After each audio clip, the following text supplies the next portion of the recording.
Ready to unlock the secret to effortless Twitch promotion?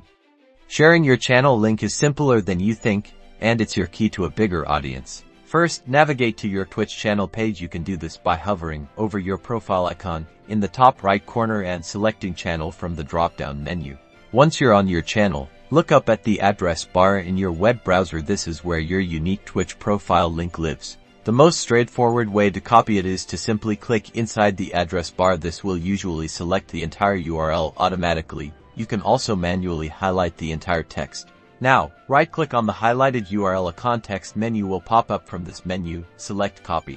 Now that your unique Twitch channel URL is copied, you can paste it anywhere you want to share it. This could be on your other social media profiles like Twitter, Instagram, or even in a Discord server. Simply right-click in the text field where you want to post and select Paste. Your Twitch channel link will appear, and often, social media platforms will even generate a preview of your channel, making it super eye-catching. And there you have it, a quick and easy way to share your Twitch channel and let your amazing content reach a wider audience. Happy streaming and connecting.